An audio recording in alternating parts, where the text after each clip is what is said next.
Okay, so this is the first webinar of this series of webinars in which I'll be talking about how to build reading skills.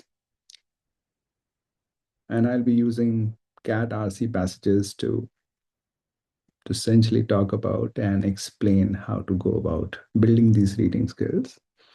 In the CAT space, we talk a lot about you must have reading skills in place, only then you can succeed in the RC section. But how to build reading skills? Generally, the advice is just go and practice a lot of passages or read a lot of articles. So it's about just quantity that you go and do things, you practice questions. But how to read is largely unaddressed. At least that's what I see. So that is going to be my focus in these webinars. So I'll just take, I think, 10 or so minutes, just share a few brief ideas about the overall preparation and just this one slide about me, and then we'll directly move on to the passage and try to understand the passage that I shared, whose link I shared with you over email. So my name is Chiranjeev Singh, and as you can see the title, it's a it's a very complicated new kind of title that I've devised, comprehension and learning coach. So I'm not happy with calling myself a GMAT coach or a CAT coach. So these are my interest areas, comprehension and learning. So I thought, okay, let's pick them up. So I'm passionate about learning, uh, both the technique of learning and the psychology of learning. Uh, Happiness is also my key interest area, and spirituality. So these are my interest areas. Couple of stats about me. I'm Ahmedabad alumnus. I've scored 99.9 percentile scores on the CAT, GMAT, and GRE. Okay, so let's talk about what does CAT test you on. Of course, when you look at CAT, or let's just focus on the verbal section, you look at a bunch of questions there. So you see, okay, the CAT is testing me on these questions. So I would like to offer a different perspective here, that you are not being tested on those questions. You are being tested on certain skills through those questions. So it's a preposition change. You're not being tested on the questions, you are being tested on the skills. And how are they trying to test you on those skills? Through the questions. So questions are the means. What you are essentially being tested on is the skills. And think about it logically also. After you have taken the CAT, let's say, and gotten into your desired MBA program or whatever MBA program, will you ever see such questions in your life again? The answer is no. So if the test were really a test on these questions, it's essentially a useless test. Because it's testing you on something that you'll never ever see in your life again. So it's not a test of these questions, it's a test of skills. But of course, they are going to test your skills by asking you some questions. Okay, but the point is to become clear about this distinction. कि मेरा test skills पे हो रहा है, whether it's comprehension skills, reasoning skills, analytical skills, quantitative skills, whatever skills. एक clarity of thought पे हो रहा है. Questions तो एक means है जिससे वो मेरी clarity of thought test करने की कोशिश कर रहे हैं. Second important thing is these are not CAT skills कि CAT test कर रहा है तो these are CAT skills. नहीं, these are universal skills. चाहे comprehension है, critical thinking है, analytical skills हैं, Sari, these are universal skills which help you across domains in your MBA or in your job, in your everyday life to take calls which involve some level of analysis, some level of understanding. So these are tested on the CAT. Doesn't mean that these are CAT skills. These are universal skills test it on the cat. So when you try to build these skills, you will not just become better or get a better score on the cat. You will become a more skilled person. The reason I'm trying to emphasize this distinction is also that if you look at the whole preparation as just preparing for a test, then it sort of can become meaningless कि मैं इतना time अपना life का लगा रहा हूँ एक test clear करने के लिए. I think then there is a much higher potential that it will look like a meaningless pursuit. But if you look at your preparation as trying to build your thinking skills, whether it's comprehension, reasoning, or other skills, then it may look like a meaningful venture, something sensible. I'm trying to build myself, I'm trying to build my thinking ability.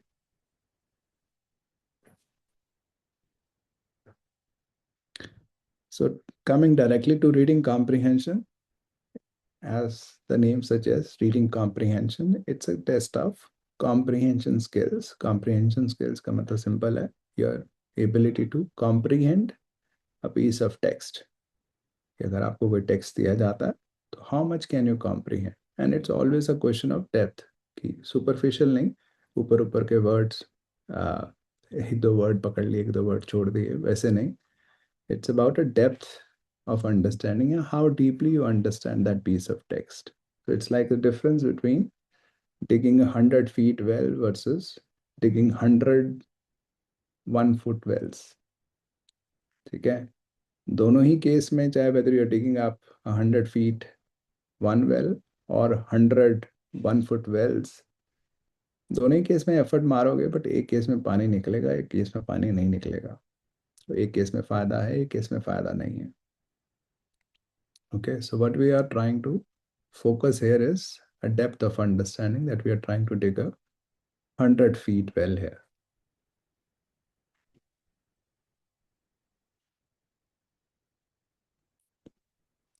I was going through some cat videos. I did not really go through them in detail, but one of the common themes that I was getting from some of the videos on RC, some of the popular videos on comprehension was कि वो लोग कह रहे हैं कि not every word is important, कि सारे words पढ़ने की जरूरत नहीं होती है आरसी पैसेज में. तुम्हें कोई पीएचडी थोड़ा ना लिखनी है इसके ऊपर. Just get the main idea and move on. Time test है, बहुत ही सेंसिबल एडवाइस लगती है कि हाँ सारे वर्ड्स पढ़ने बैठ गए तो पूरे जीवन तो यहीं बीत जाएगा मेरा. तो नेचुरली सारे वर्ड्स नहीं पढ़ने चाहिए, पीएचडी तो मुझे करनी नहीं है, 4 क्वेश्चन सॉल्व करने हैं, आगे बढ़ना है, मेन मुद्दे को पकड़ो और आगे बढ़ो. But I am calling it a misconception. This idea, I think, is disastrously harmful for a person who is in a preparation stage, who is trying to build his skills. Let me explain why this is extremely harmful. Let's take the example of Warren Buffett. I'm not sure whether you know, probably most of you would know him. A legendary investor. He is famous for reading 500 pages a day. कहा जाता है कि he can within minutes figure out कि ये deal worthwhile है या नहीं. तो 99% of the deals he would reject in minutes. So now if you look at Warren Buffett and think मुझे ऐसा बनना है legendary investor, तो ये बंदा दिन में 500 पेज पढ़ता है, 99% of the deals तो ये मिनटों में रिजेक्ट कर सकता है. So I'll also do the same. So आप भी स्किम करने शुरू हो जाओगे. You will also try to pay attention to only a few things because मिनटों में तो कितना ही चीज पढ़ी जा सकती है. Do you think you're going to do justice to your job? The answer is no. When Buffett is reading 500 pages a day or taking calls within minutes, he is not guessing, right? He has done rigorous studies for decades. So now after more than 50 years of reading, he can read very fast and just focus on the few things that matter because he just intuitively understands. But if you try to copy that person, you will falter in a significant way. You will miss a lot of critical things and you will end up taking calls which make no sense. The point is that even to filter bad information or to figure out which deals are not worthwhile, you must have analyzed enough full information. तो पहले तो बहुत सारे साल you'll have to read the entire annual reports, not just focus on the few things. To really get a sense कि क्या क्या matter करता है, then over a long period of time you will start getting a sense कि अच्छा इसमें ये matter करता है या इसमें ये मैटर नहीं करता. But trying to behave like an expert when you are a beginner, yeah, expert skims. I'm not saying expert also doesn't skim, but expert skims because over a long period of time that expert has built this intuition which can figure out this is the relevant, this is not the relevant, whereas you don't have that. You have not built those skills, and if you try to skim from the very beginning, that's a recipe to remain a beginner. Okay, that's why I was calling that advice as disastrously harmful. Okay, this could be an advice to a person who already has these skills. But a person who already has this skill, this advice is not needed. क्यों? वो अपने आप ही naturally वैसे ही पढ़ेगा. So I'm not sure who this advice is useful for. But जिसको skills build करनी है, if you tell that person कि सब कुछ पढ़ने की जरूरत नहीं है, मेन आइडिया को पकड़ो, पर मेन आइडिया क्या है और साइड स्टफ क्या है, ये फिगर आउट करने also requires a lot of skills. And if you're trying to build skills by following all these gimmicks, you will remain stuck.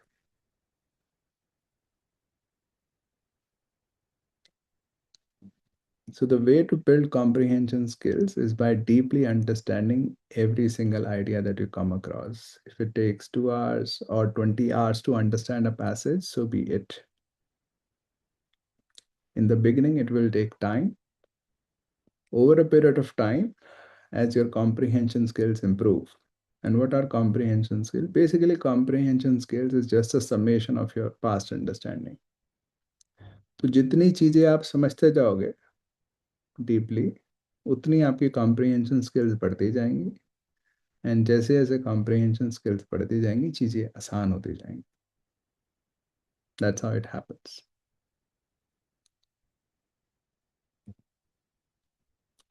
But the common concern that I hear, whether, uh, of course, I've been exposed to only GMAT aspirants so far, but I think it would be there in the CAT space also कि test तो time है वहाँ पे, तो एक limited amount of time ही होगा हमारे पास, तो अभी इतना इतना टाइम पर पैसेज लगाने का क्या फायदा.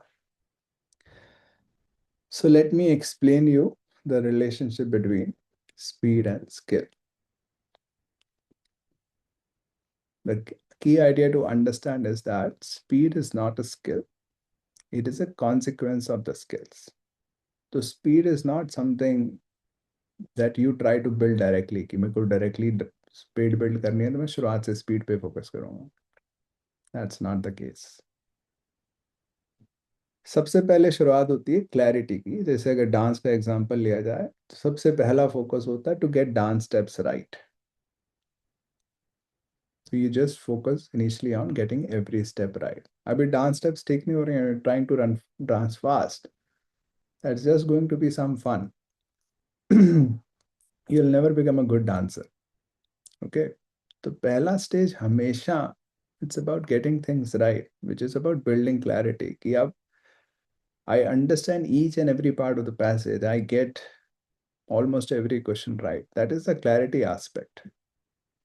जैसे जैसे you build clarity, धीरे धीरे फिर कंफर्ट आना शुरू होता है. कंफर्ट का मतलब है कि अब मैं जो डांस स्टेप मेरे को धीरे धीरे करने पड़ते थे to get them right, now I can get them right easily. So मेरे लिए कंफर्टेबल है, तो I can move fast while getting all of them right.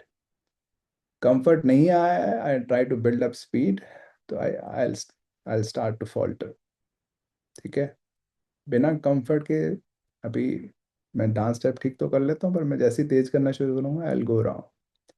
पर अगर मैंने इतनी ढंग से प्रैक्टिस कर ली है डांस स्टेप्स की, राइट डांस स्टेप्स की, तो फिर धीरे धीरे कंफर्ट आना शुरू होगा, which means my body will become fluent at it, which means अब मैं तेज भी कर सकता हूँ। सो it is through comfort that speed comes. So speed is a natural consequence once you have clarity and comfort. Comfort बिना clarity के लाना, it's about wrong habits को और solidify करना, गलत डांस स्टेप्स को और solidify करना, which is harmful because आपको unlearn करना पड़ेगा उसको। तो first is always clarity, then it's comfort, and comfort के बाद speed naturally follows. It's not something that you have to force or something that you pursue. It comes on its own.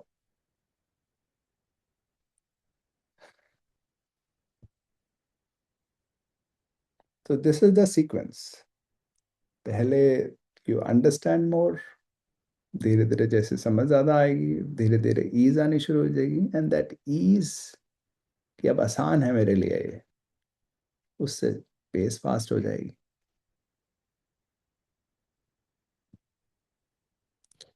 तो this these are the stages of improvement. तो पहले untimed, completely untimed accuracy building होती है, जैसे मैंने बात करी कि whether you take 2 hours to read a passage और 20 hours to read a passage, depending upon your skill level and the difficulty of the passage.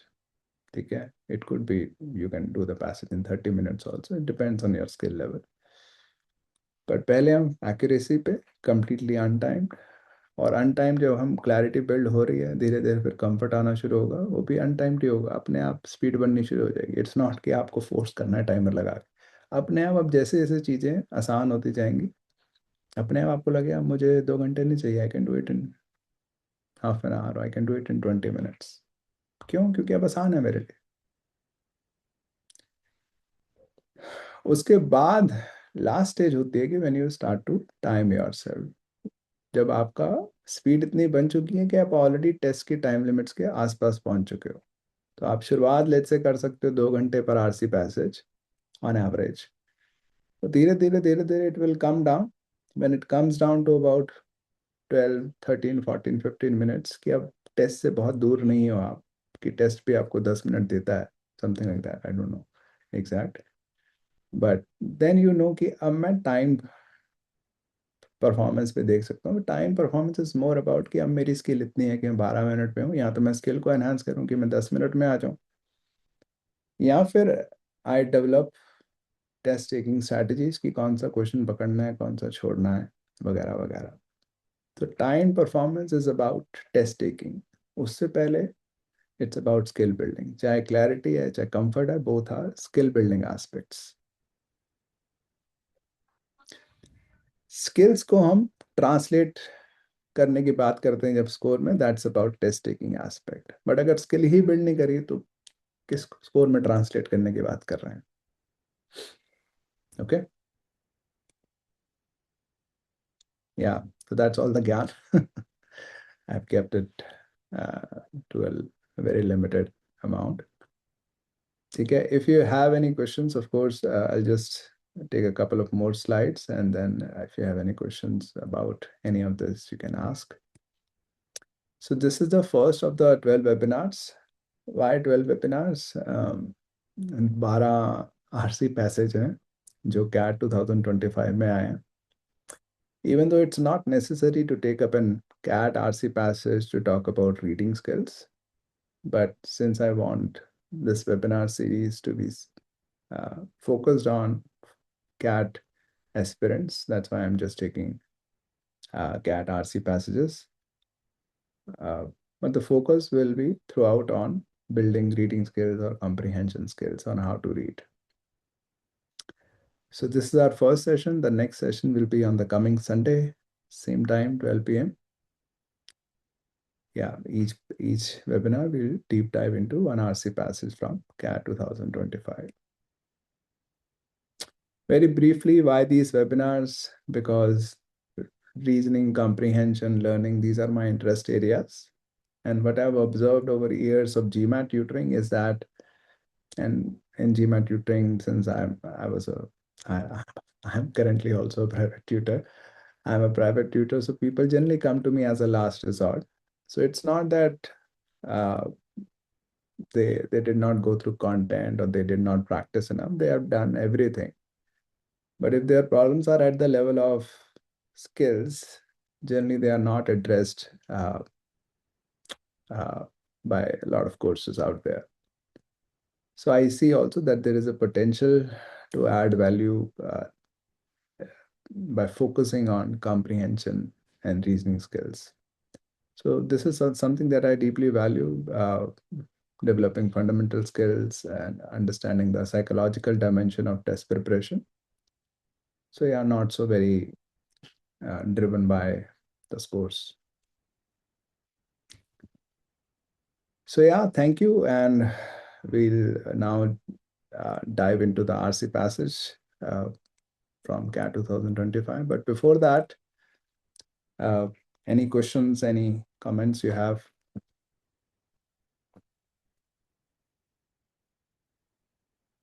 Anyone?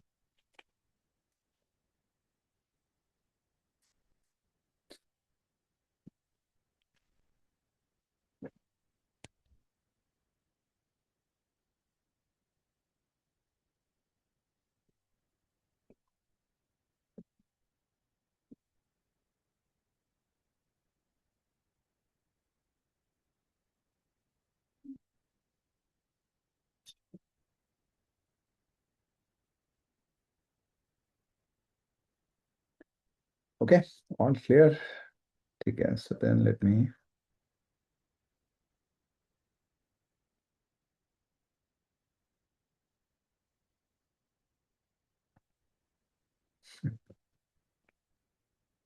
Okay, so let me now go to the RC passage. एक मैंने cat के RC passage में देखा है कि लंबे भी होते हैं और टिपिकली मुश्किल भी होते हैं. तो लंबे बहुत ज्यादा होते हैं. जनरली जीमैट के थोड़े छोटे होते हैं. They may be complex, but they're not so long. So this is the passage that we'll be taking up. And I think one of the reasons CAT के सारे ही आरसी बहुत डिफिकल्ट होते हैं जनरली. मतलब ऑफ कोर्स उसमें भी difficulty में कुछ फर्क तो होता होगा. ऐसा नहीं है कि सारे एक ही लेवल के होते हैं, बट लार्जली सारे डिफिकल्ट होते हैं क्योंकि CAT is not adapter. GMAT is adapter. तो जीमैट में अगर कोई कम स्कोर कर रहा है तो उसको आसान पैसेज देने हैं टेस्ट ने. So that's why we have a lot of easy passages in the GMAT, but in CAD mostly hard passages. Okay, so let's start with this passage. So I'll tell you the basic process of reading. It's nothing complicated, very simple. एक पहले तो we'll go sentence by sentence. So we first try to understand the meaning of the sentence. And then we go to the second sentence, we try to understand the meaning of that sentence also. But then as we read, we keep connecting the sentences back. So जैसे second पढ़ा तो we try to understand कि first से कैसे related है. Third पढ़ा तो देखा कि second और first से कैसे related है. तो सिर्फ individual sentence को पढ़ना ही is not comprehension. Of course, individual sentences को समझना कैसे है वो भी we will talk about. There are complex sentences. But comprehension का एक पार्ट जो बहुत ही मिसिंग रहता है, which is about making connections across sentences.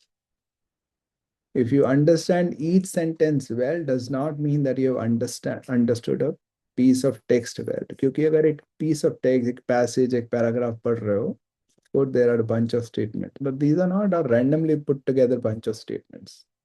उनके आपस में कुछ connections हैं. There is some coherence, there is some story, something is trying to, right, it's building upon the earlier sentences.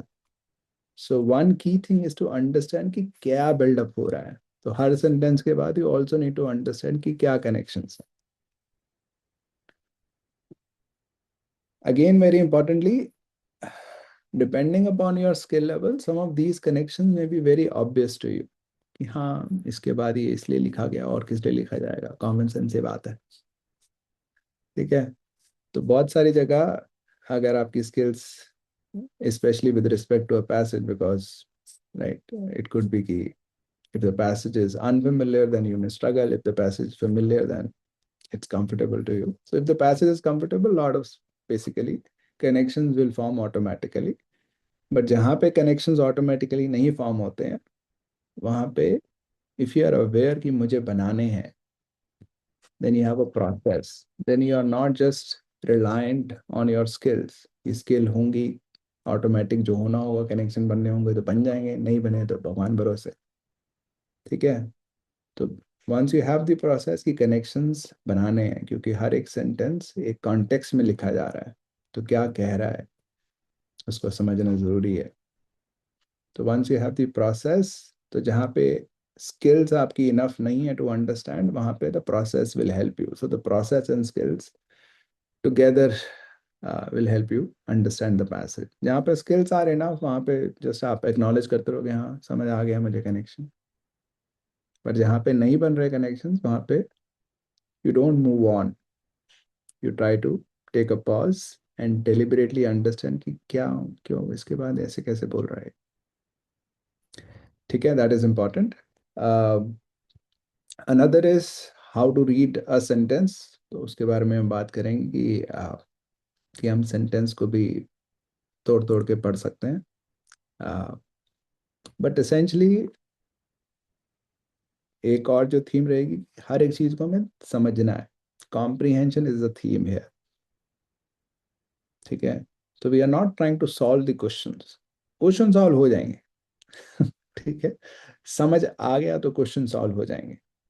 But our focus is on understanding, is on comprehending the passage. And more importantly, this is how you should read anything if you are trying to build your comprehension or reading skills. Okay. So with that background, let's get into the passage. So this is the passage. मैंने थोड़ा थोड़ा notes अपने लिखे हैं हर एक sentence के बाद. So they will help you. But let's start. Okay. So the first statement says, in 1982, a raging controversy. So when I'm reading this, I'm that this is the typical way I read anything, that I process as I read. So it's not that I postpone my processing till the end of the sentence, कि जब पूरा sentence मैं पढ़ लूंगा तभी process करूंगा कि क्या हुआ इस sentence. That's not how I read, and that's not how you should read also. Okay. So when I'm reading this, I see in 1982 a raging controversy. It's an intense थी, बड़ी controversy थी. Okay. Broke out. So broke out over a forest act. अच्छा, एक forest act. तो forest act का क्या मतलब हुआ? एक्टिंग हो रही है. तो आई नो कि फॉरेस्ट एक्ट मतलब कुछ लॉ पास हो रहा है, drafted by the government of India. तो मैंने जब ये पढ़ा फॉरेस्ट एक्ट, तो मतलब I am not into legal matters, तो आई वाज नॉट श्योर कि एक्ट का मतलब ये लॉ बन चुका है या भी ये बनना है. तो फिर मैंने जाके जेमिनाई पे देखा कि एक्ट का क्या मतलब होता है, कि बन गया लॉ या भी बनना है. तो then I got to know कि वैसे टिपिकली एक्ट का मतलब होता है लॉ बन चुका है. बिल इंट्रोड्यूस होते हैं पार्लियामेंट में, तो बिल का मतलब होता है अभी प्रपोजल है, अभी लॉ बना नहीं है. पर एक्ट अगर कुछ हो गया है, तो it's an act, it means वो लॉ बन गया है. बट देन बाकी कॉन्टेक्स्ट से ओवरऑल बाद में क्लियर हुआ, और बाद में जेमिनाई ने भी बोला कि कई बार ड्राफ्ट एक्ट बोला जाता है, जिसका मतलब होता है कि इट्स स्टिल अ बिल. तो टर्म उसके लिए जैसे इट्स अ ड्राफ्ट ईमेल, तो अभी ईमेल भेजी नहीं है तो ईमेल बनी नहीं है, अभी तो जस्ट नोट ही है आपके पास, but you are still calling it a draft email. तो वैसे ही ड्राफ्ट एक्ट का मतलब हो गया कि अभी एक्ट बना नहीं है ये, अभी एक तरह से बिल ही है जो पार्लियामेंट में आया। सो इतना मतलब मेरे मेरे को क्वेश्चन आया पढ़ते वक्त, फॉरेस्ट एक्ट एक्ट का मतलब बन गया है ये। तो फिर मैंने जाके देखा। अब सवाल ये आ सकता है कि ओ, इतना कुछ हमें करने की जरूरत है? अगर हम एक पैसेज को पढ़ रहे हैं तो पता नहीं, मतलब मेरे को लगता है कि इससे हेल्प होती है, मतलब this is how you build familiarity, कि ऐसे अगर आप 10 पैसेज पढ़ लोगे और एटलीस्ट जो चीज़ें आ रही हैं उनको समझ जाओगे, तो धीरे धीरे आपके लिए लीगल पैसेज पढ़ने आसान होते जाएंगे। That's what makes your comprehension skills. That's how I read. मतलब मैंने पढ़ा तो मुझे लगा कि क्या मतलब हुआ। और फिर क्वेश्चन आया, वो कह रहा है कि drafted by the government of India. एक सेंस में मुझे लगा कि गवर्नमेंट ही करेगी ड्राफ्ट, लॉ को और कौन करता है ड्राफ्ट। फिर देन आई रियलाइज कि अच्छा, स्टेट गवर्नमेंट भी तो हो सकती थी। गवर्नमेंट ऑफ इंडिया मतलब नेशनल गवर्नमेंट की बात कर रहे हैं, और किसी और कंट्री की बात भी हो सकती थी। अच्छा अच्छा, तो मतलब पता लगे इंडियन गवर्नमेंट की बात कर रहा है। फिर देन आई ऑल्सो सर्च कि ड्राफ्ट वैसे गवर्नमेंट के अलावा कोई और भी कर सकता है, इतनी जरूरत नहीं है शायद। पर वैसे ही मेरे को दिमाग में क्वेश्चन आ रहे थे, तो आई ऑल्सो सर्च। तो देन आई रियलाइज कि ड्राफ्ट कोई भी एमपी कर सकता है।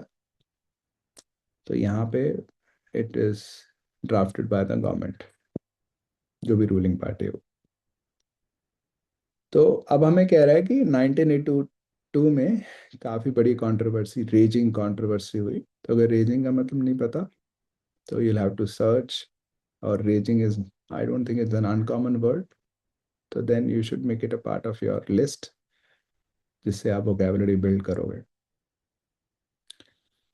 बड़ी कंट्रोवर्सी हुई। एक फॉरेस्ट एक्ट जो गवर्नमेंट ने इंट्रोड्यूस किया था, drafted by the government of India. ठीक है, this is what the first sentence says. At any stage, if you have a question or a doubt or something you want to say, you can raise your hand. I'll get I think, a notification, and then I may ask you to just speak. Okay, feel free to raise your hand at any stage. Okay, so then it says this act sought to, so it is trying to strengthen the already extensive powers enjoyed by the forest bureaucracy. So I see that. अच्छा, तो ये order के हिसाब से already extensive powers हैं, काफ़ी powers already forest bureaucracy के पास हैं। ये एक्ट उन पावर्स को और बढ़ा रहा है। तो आई अंडरस्टैंड कि रेजिंग कंट्रोवर्सी, कि तो लोग अपोज करेंगे, भैया तुम्हारे पास ऑलरेडी इतनी पावर है। तो अब मैं क्या कर रहा हूँ, I am trying to understand it within the first context of the first sentence. But at the same time जब मैं ये सोच रहा हूँ कि हाँ, लोग अपोज करेंगे कि तुम्हारी तो ऑलरेडी इतनी पावर है, तो मैं और पावर्स क्यों बढ़ा रहे हो इनकी। This is a possible connection, need not be the only connection, और need not be the only reason की कंट्रोवर्सी थी, और need not be the reason also, there could be some other reason, but I am trying to understand. That's how I work, and that's how you should read.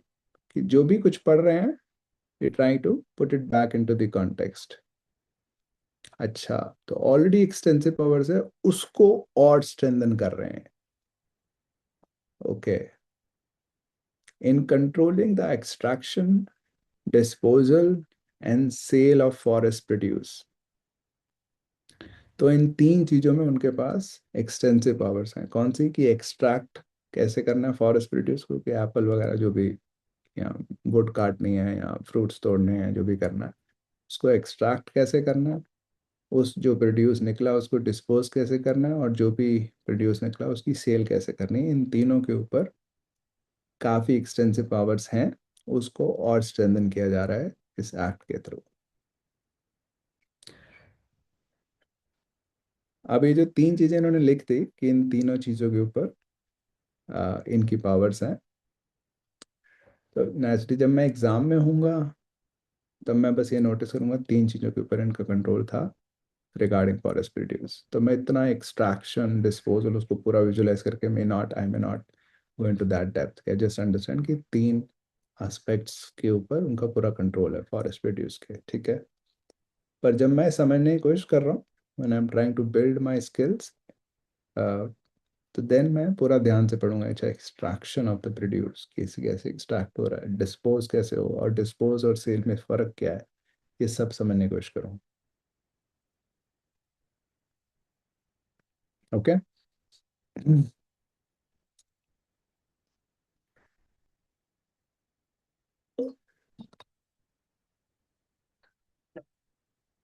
Then it says it also give. तो it यहाँ पे refers to the act. This act also give forest officials. तो इसने forest officials को क्या दिया? Greater powers. Greater powers. अब greater is a comparative term, right? तो greater than what? What do you think? It says it gave forest officials greater powers. Greater than what? You can share your answers in the chat.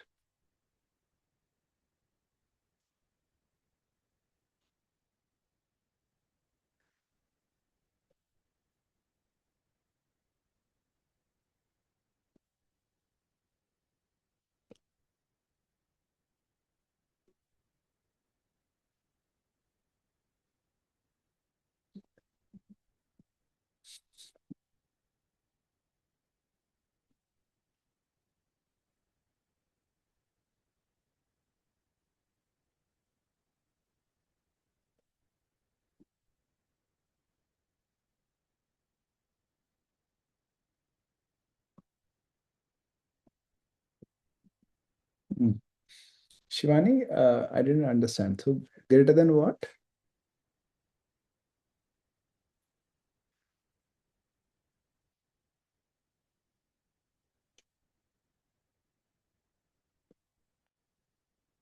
हाँ. तो greater than existing.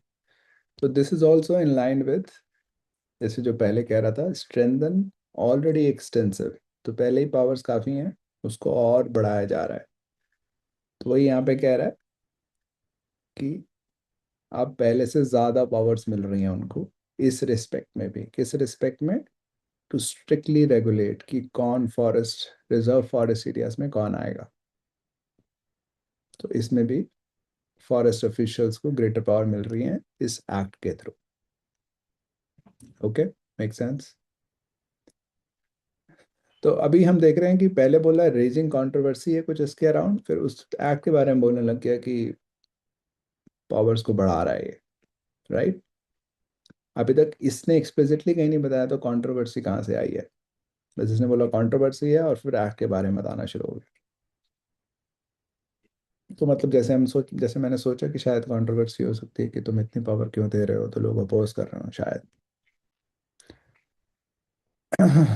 तो it says while forest official justified. तो one use of while is to present a contrast, कि you say something and then there is a contrast. तो यहाँ पे ऐसा लग रहा है कि फॉरेस्ट ऑफिशियल को जस्टिफिकेशन दे रहे हैं और शायद बाद में कुछ उसका अपोजिशन आए. तो फॉरेस्ट ऑफिशियल ने क्या जस्टिफिकेशन दिया?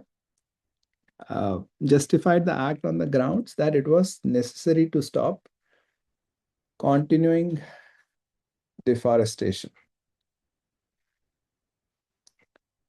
तो वो कह रहे हैं कि यहाँ पे हमें ये एक्ट चाहिए, इतनी पावर्स चाहिए, क्योंकि हमें डिफॉरेस्टेशन को रोकना है, उसके लिए ज़रूरी है. पर यहाँ पे इंटरेस्टिंग ये है कि इसने जो वर्ड लिखा है वो लिखा है कि it was necessary to stop deforestation, में लिख सकता था कॉन्टिन्यूइंग डिफॉरेस्टेशन. तो कॉन्टिन्यूइंग वर्ड से हमें क्या पता लगता है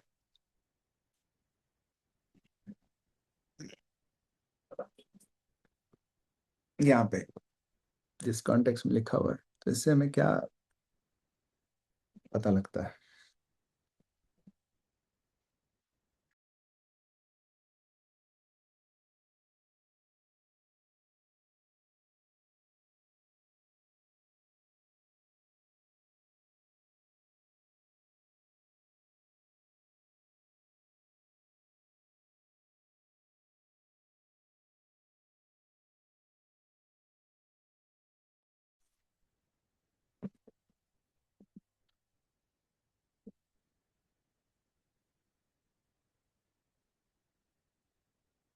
मतलब कॉन्टिन्यूइंग से ये पता लगता है कि ऑनगोइंग डिफॉरेस्टेशन है, कि करंट प्रॉब्लम है, ये चल रही है, इट्स गोइंग ऑन।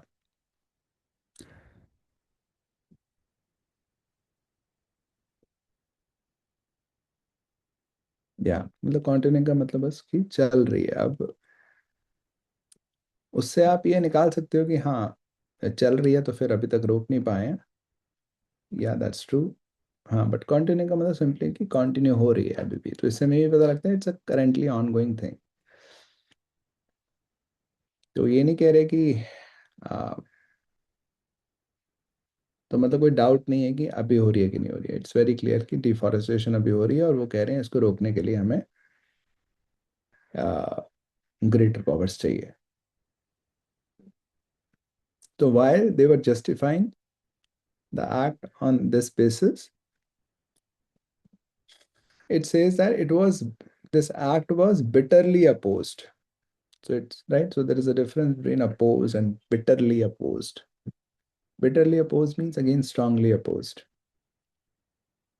तो जैसे रेजिंग कंट्रोवर्सी थी, तो it's in line with that कि स्ट्रॉन्ग अपोजिशन है, इंटेंस कंट्रोवर्सी है, कोई छोटी मोटी बात नहीं है।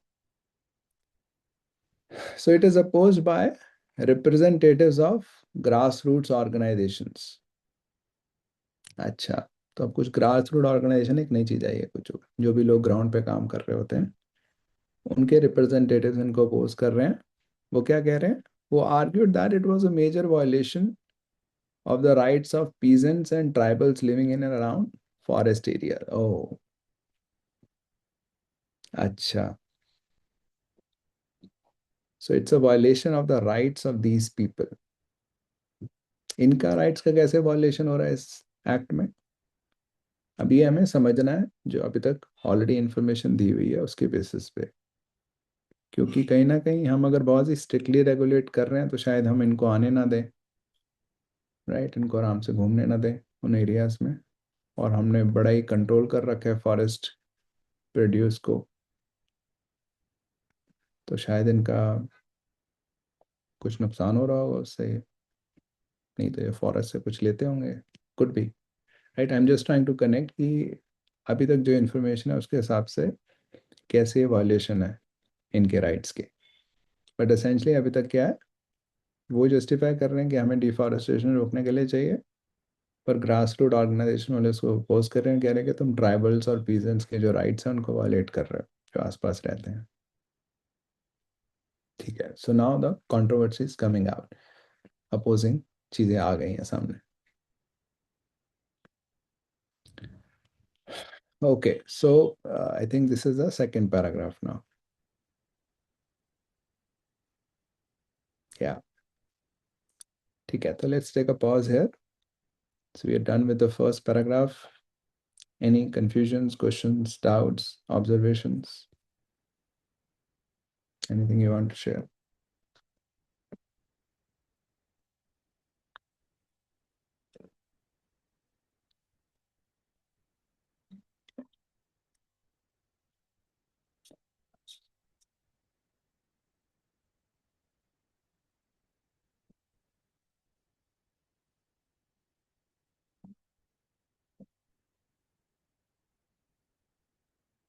Anyone else? All clear?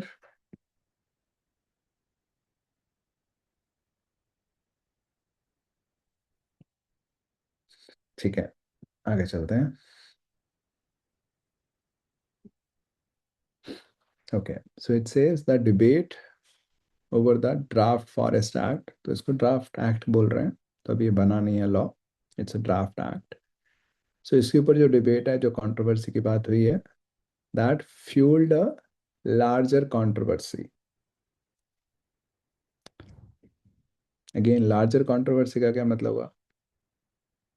Larger than the one we have just talked about, right, कि एक कंट्रोवर्सी तो है ही है, अब एक उससे भी बड़ी कंट्रोवर्सी आ गई है। इसी डिबेट, इसी कंट्रोवर्सी से दूसरी कंट्रोवर्सी, एक उससे भी बड़ी वाली कंट्रोवर्सी निकल के आई है।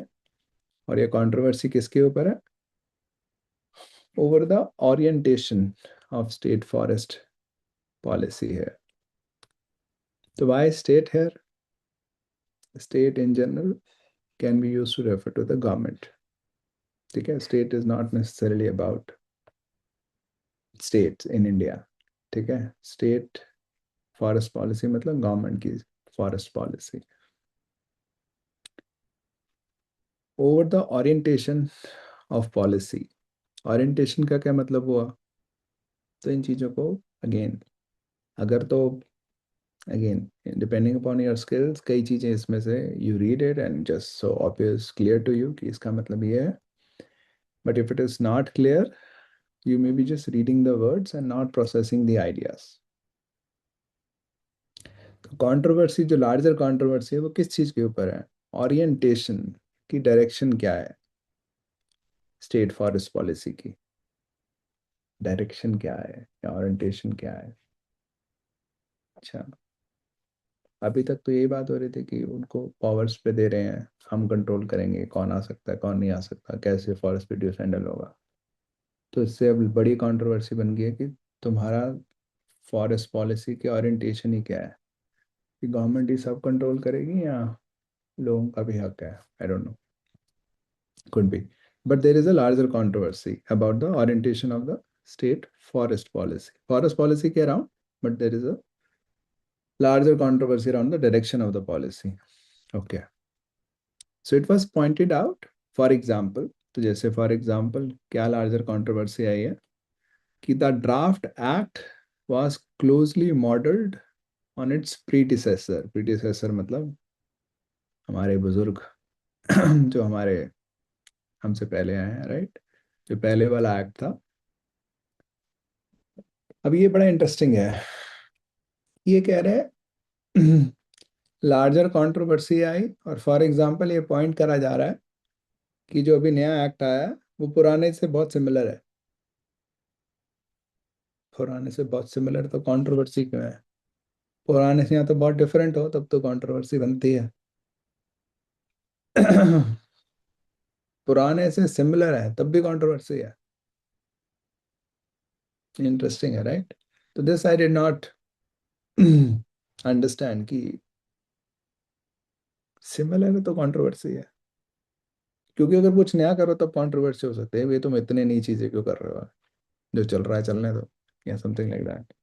तो अब तुम ऑलरेडी जो एक्ट एस्टेब्लिश नहीं है, तुम भी उसी पे सिमिलर ही बना रहे हो, तब भी कंट्रोवर्सी हो रही है. Interesting. So that I don't understand, so I'll have to read further while keeping this question open कि similarity से क्या दिक्कत है. Okay, so it says the earlier act rested on a usurpation. क्या, how do we pronounce it? How do we pronounce this?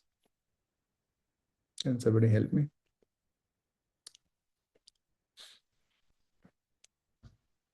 No help. असरपेशन होता है या usurpation होता है? असरपेशन.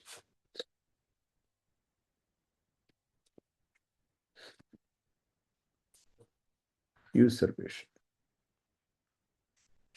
यूसरपेशन, राइट. तो it's rested on a usurpation of rights of ownership, which essentially means usurpation का मतलब होता है कि you take something by force. तो द अर्लियर एक्ट कौन से की बात करें? जो प्रीडिसेसर, जो अभी हमने बात करी है 1878 का फॉरेस्ट एक्ट. तो that act was rested on a usurpation of rights of ownership. तो बेसिकली उसमें, उस एक्ट में क्या हो रहा था? You were forcefully taking away the rights. Who was forcefully taking away the rights? The colonial state. किससे राइट्स ले रहे होंगे ये लिखा नहीं है वैसे, पर शायद लोगों से ही ले रहे होंगे. कहाँ से ले रहे होंगे? सो द अर्लियर एक्ट, जो फॉरेस्ट एक्ट ऑफ 1878 था, वो जो था, that was forcefully taking away the rights of ownership by the colonial state. अब नाउ इफ, राइट, थोड़ी हिस्ट्री हम यूज कर रहे हैं एक तरह से यहाँ पे. 1878 में ब्रिटिश गवर्नमेंट हो गई, which was a colonial state. तो अच्छा, तो 1878 में जो ब्रिटिश गवर्नमेंट थी वो लोगों से फोर्सफुली राइट्स ले रही थी इस एक्ट के through. And this had little precedent in pre-colonial history. Pre-colonial मतलब before colonial. So before the British government came, ऐसा नहीं होता था कि लोगों से फोर्सफुली ओनरशिप ले ली जाएगी उनके लैंड की। ओ, तो पहले नहीं होता था कि गवर्नमेंट लोगों के ओनरशिप राइट्स ले लेगी। तो जो 1878 का जो उन्होंने लॉ एक्ट बनाया था, उसमें the government was taking away the rights forcefully. Oh, तो ये तो फिर अजीब, मतलब राइट, एक तरह से they were against people then. Oh, so that explains की द कंट्रोवर्सी। क्योंकि तुम्हारा जो 1982 का जो लॉ है, जबकि इंडिया इंडिपेंडेंट है, राइट, तब भी तुम ऐसा लॉ लेके आ रहे हो जो कॉलोनियल स्टेट का जो लॉ था, जिसमें they were taking away forcefully the rights of people. कि तब तो इंडिपेंडेंट इंडिया में वो वाला राइट क्यों, वो वाला लॉ ऐसा, उसके सिमिलर लॉ क्यों लेके आ रहे हो, right? So this now, this statement essentially explains why the similarity is leading to controversy,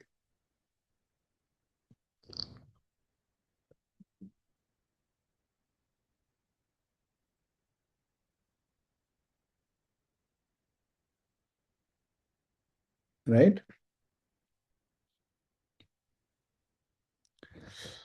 And then it was further argued that अच्छा, further argued का मतलब है, पहले आर्ग्यू क्या था? पहला ये आर्ग्यू था, अभी हमने पहले पढ़ा कि एक लार्जर कंट्रोवर्सी आई है। फिर पहला पॉइंट दिया उसने कि ये पिछले एक्ट के सिमिलर है, और पिछले एक्ट तो forcefully taking away the rights के ऊपर रेस्ट कर रहा था, जिसकी पहले कोई हिस्ट्री नहीं थी, मतलब प्रेसिडेंट नहीं था। मतलब पहले तो ऐसा नहीं होता था बिफोर ब्रिटिश केम। तो ब्रिटिश गवर्नमेंट ने एक बड़ी नई चीज़ करी, they forcefully took away the right, very looks like very unjust, right? और ये लॉ उसी पे बेस्ड है, तो कंट्रोवर्सी बनती है। और अब दूसरा पॉइंट आ रहा है कि द फर्दर आर्ग्यूड, फर्दर से पता लग रहा है कि अब एक और आर्गुमेंट है, that the system of forestry, जो ब्रिटिश ने सिस्टम ऑफ फॉरेस्ट्री मतलब जिस तरह से फॉरेस्ट को हैंडल किया जाता है, right, and continued with little modification after 1984 1947, तो इंडिपेंडेंस के बाद भी वो सेम सिस्टम ऑफ फॉरेस्ट्री चल रही है। ये एम्फसाइज कर रहा है revenue generation and commercial exploitation. अब ये वर्ड्स इंपॉर्टेंट हैं, देखो ध्यान देना कि वर्ड यूज कर रहा है कमर्शियल एक्सप्लॉयटेशन। कमर्शियल यूज भी यूज कर सकता था। कमर्शियल यूज का मतलब बड़ा न्यूट्रल सा हो जाता है कि तुम कमर्शियली यूज कर रहे हो चीज़ों को। कमर्शियल एक्सप्लॉयटेशन सीम्स लाइक कि ऑथर को लग रहा है कि एक्सप्लॉयट कर रहे हैं commercially, right? So it's not a neutral, तो you are trying to highlight कि यार तुम ओवर कमर्शलाइजेशन है एक तरह से, राइट? It's a commercial exploitation, not a commercial use. तो यहाँ पे जो आर्ग्यूमेंट आ रहा है, वो आर्ग्यूमेंट है कि जो ब्रिटिश ने जो सिस्टम ऑफ फॉरेस्ट्री शुरू किया है, और जो बाद में भी कंटिन्यू हो रहा है, उसका मेन एम्फोसिस है is on revenue generation and exploitation, commercially, commercial exploitation, कि तुम्हारा बस है कि ज़्यादा से ज़्यादा पैसा कमाया जा सके यहाँ से। तो ये भी एक तरह से ओरिएंटेशन के ऊपर बात जा रही है, राइट? कि स्टेट की फॉरेस्ट पॉलिसी की ओरिएंटेशन क्या है, ये ओरिएंटेशन है। यही चलता आ रहा है कि तुम्हारा मुद्दा है कि भैया पैसे कमाने हैं इससे।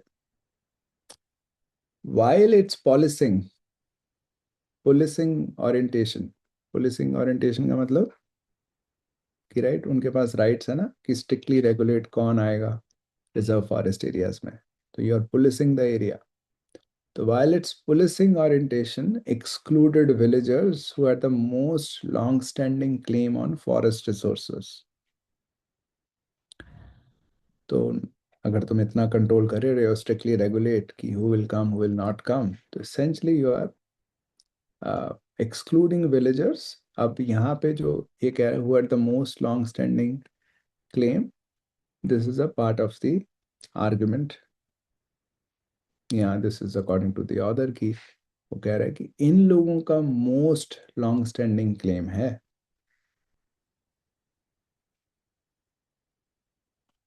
ओके, तो हम तो यहाँ पे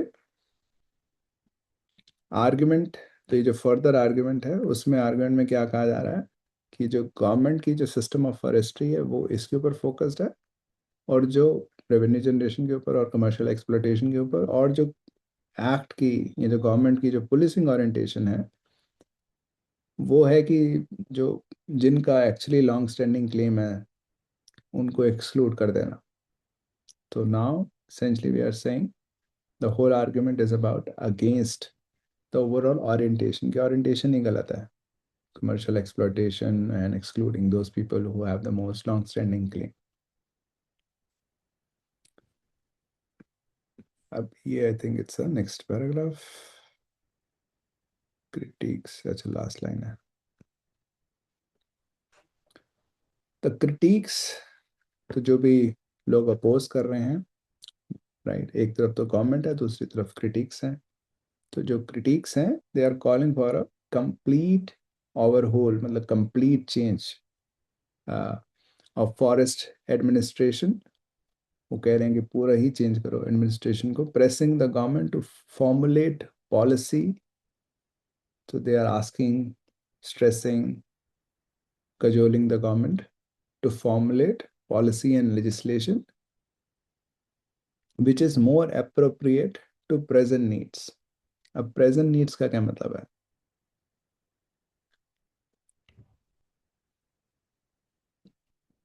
हम्म, present needs का क्या मतलब है यहाँ पे?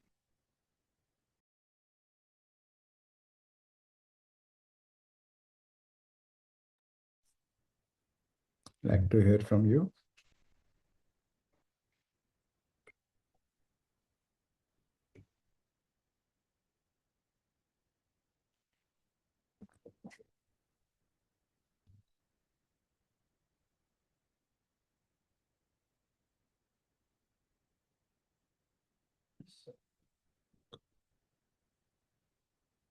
मतलब, हाँ मतलब प्रेजेंट नीड्स तो करंट नीड्स हो गया, बट क्या डिफरेंट है इसमें? करंट नीड्स कैसे डिफरेंट है पुरानी नीड्स से? या फिर पुरानी नीड्स रेफर ही किसको करती हैं?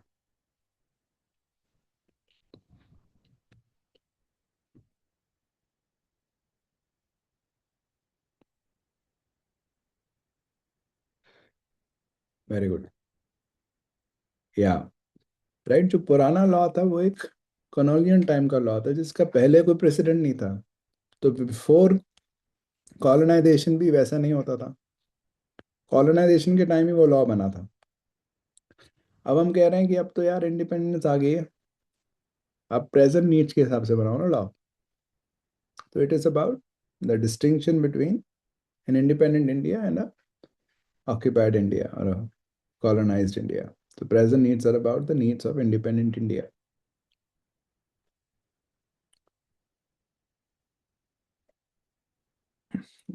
Does that make sense?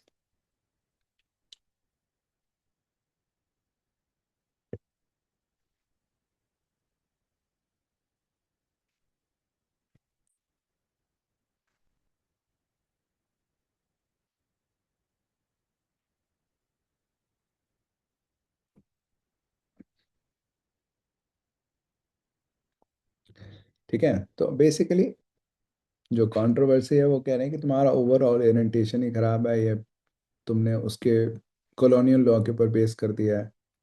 जो colonial law basically revenue generation, commercial exploitation पे था, और जिन लोगों के मोस्ट लॉन्ग स्टैंडिंग क्लेम है उनको ही नहीं आने देते थे फॉरेस्ट में। अब जो प्रेजेंट इंडिया है, जो प्रेजेंट नीड्स हैं इन एन इंडिपेंडेंट इंडिया, उसके हिसाब से तुम्हारा लॉ या ओरिएंटेशन होना चाहिए। सो this is the larger controversy. Larger controversy में तुम ओरिएंटेशन ओवरऑल बात कर रहे हो। पहले जो कंट्रोवर्सी स्टार्ट हुई थी सिर्फ इस लॉ के रिगार्डिंग हुई थी कि तुमने और बढ़ा दी पावर्स, राइट, बट फिर आ गया कि जो भी पहली वाली पावर्स में भी दिक्कत है, क्योंकि पहला वाला लॉ भी तो हमारा कॉलोनियल टाइम का बना हुआ है। तो एक लार्जर कंट्रोवर्सी है कि ओवरऑल स्टेट फॉरेस्ट पॉलिसी का ओरिएंटेशन डायरेक्शन है क्या, ऑब्जेक्टिव क्या है, right? So this is the passage so far. Any questions, doubt so far?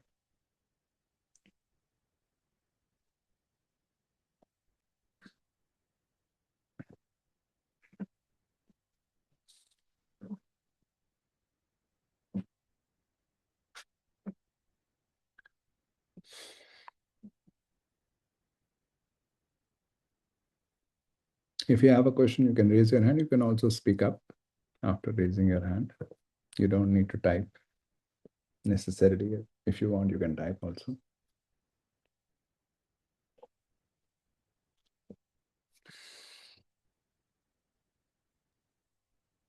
Statement 9 and statement 10 जो है Hmm. separated by a comma usually, like why didn't we look at it as one sentence, and why did we split that?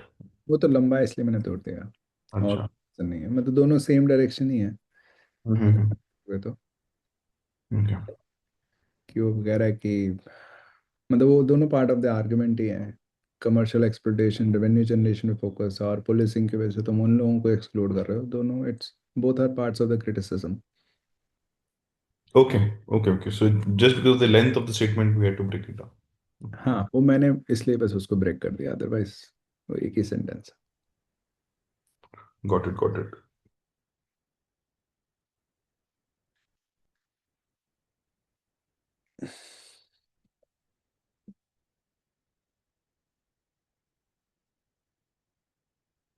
Okay, let's continue. So this is the third paragraph now. So it says that debate is not over yet. तो I think वो जो larger controversy वाली debate है वो खत्म नहीं हुई है। द ड्राफ्ट एक्ट, तो अब नाउ आई अंडरस्टैंड कि अभी ये ड्राफ्ट एक्ट है, वो शेल्ड, तो अभी लॉ नहीं बना था, it's just draft act. It was shelved, though उसको फॉर्मली विड्रॉ नहीं करा। तो I also get to understand कि शेल्व करना और फॉर्मली विड्रॉ करना दो चीज़ें अलग अलग होती हैं। इसको मैंने रिसर्च नहीं करा कि इन दोनों में क्या फर्क होता है, बट आई अंडरस्टैंड कैसे अलग अलग चीज़ें होती हैं। फॉर्मली विड्रॉ करना कुछ और होता है, but essentially what I get to know here is कि उसको अभी it has been shelved but not formally withdrawn। तो आई कैन अंडरस्टैंड कि जैसे शेल्फ पे रख दिया है, फॉर्मल विड्रॉवल नहीं हुआ है, तो उसको पूरा फॉर्मली विड्रॉ नहीं करा, तो एक तरह से इनफॉर्मली उसको भी होल्ड पे डाल दिया, something like that. That's what I can understand. या या राइट, इट्स लाइक शेल्फ पे रख दिया, अभी मेरे हाथ में नहीं है, अब शेल्फ पे है, तो होल्ड में है। ओके। मीनवाइल द 1878 एक्ट, जो ओरिजिनल था, as modified by an amendment, तो एक 1927 में एक अमेंडमेंट आई थी, बट एसेंशली लार्जली एक्ट वही चल रहा है अभी तक। It continues to be on operation. तो वो अब 1878 का एक्ट ही चल रहा है 1982 में भी। इन्होंने नया एक्ट लाए थे, ड्राफ्ट एक्ट, बट उस पर कॉन्ट्रोवर्सी होगी तो उन्होंने अभी उसको शेल्फ पे रख दिया है, राइट? तो अभी पुराना लॉ चल रहा है इन द मीन वाइल, जब तक ये चीज़ें रिजॉल्व नहीं होती। In response to its critiques, the government has made some important changes। तो इन रिस्पॉन्स जो क्रिटिसिज्म हुई, ऊपर लिखी भी हुई है वो सब, उसके बेसिस पे गवर्नमेंट ने कुछ चेंजेस करे हैं फॉरेस्ट पॉलिसी में। कौन से? तो अब forest are not treated as a source of revenue, जो ऊपर बात आई थी, and stopping ecologically hazardous practices such as clear felling of natural forest.